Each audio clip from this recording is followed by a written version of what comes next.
Today we're looking at the big push and we're looking at war effort.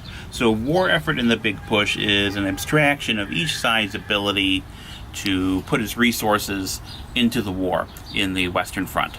And these are impacted by things that aren't entirely under the player's control. And the game simulates this with these event decks. So I'm going to talk about how the events and the initiative bid both impact each side's war effort, which basically amounts to how many cards you're going to draw. So on each turn, you have a base production level, a base war effort level.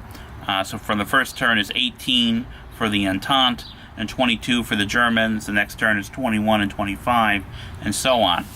Now, the first phase of every turn is going to be the event phase, where we're going to draw cards from these decks. So first there's the naval blockade, and we turn that over, and we get -2 to the German war effort. So it would have been 25, well now it's going to be 2 less than that, which is going to be 23.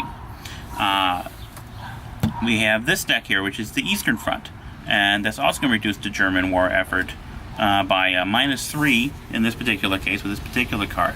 Now in this deck there is a card which is Peace with Russia, and when that card comes out, that's the last time you're going to draw from that deck. After that, you have Peace with Russia, and the Germans can take those resources that were being sucked over into the Eastern Front and move them back into the Western Front.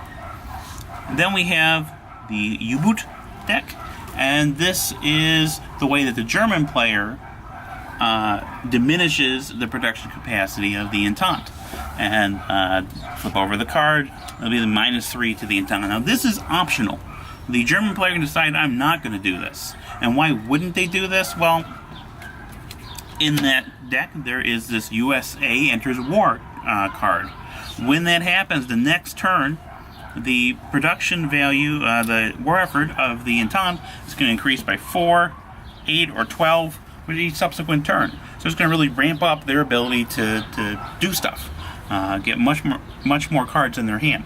So you might not want to do this every turn. You should do it some turns, I think.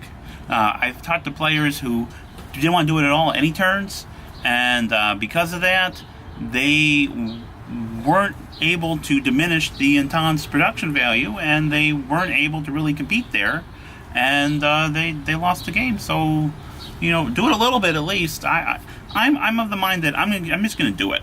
I'm playing the game. I'm just going to do it every turn, because after the U.S. enters the war, there's no reason not to. You know, I'll take that risk if it diminishes the cards he has in his hand, and I'm getting more cards in my hand. So after the event phase, there's going to be an initiative bid, and each player is going to take a number of their markers. There are 10 for each player, but you choose how many you want, and put them in their hand, and then reveal them. And whoever's bidding the most is going to have the initiative, which is a very important game concept. The initiative will allow you to determine which sectors get deployed in first, and what order they're deployed in, and in what order the combat's resolved in. This is all pretty important stuff, which we'll get into in another video. Now in this case, the Entente wins the bid. They're going to say, okay, I'm going to take 3 less cards in my war effort phase. And the Germans say, well, I bid 2, I lost a bid, I'm still going to be down 2 cards. So you're trying to figure out, what is the other guy going to bid? And you want that initiative, but you want to kind of encourage the other guy to overbid if they outbid you.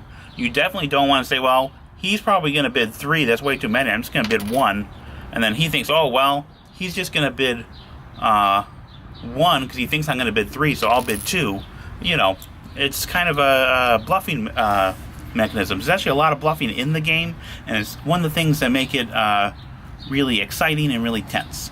So that those 3 simple card draws and initiative bid will vary what cards you're drawing on your turn, how many resources you have available to you, and is a really elegant way to add some noise into the system, and a really elegant way to simulate some larger strategic concerns without bogging down the game. So that's a quick look at that, and we'll do another video later with a quick look at something else.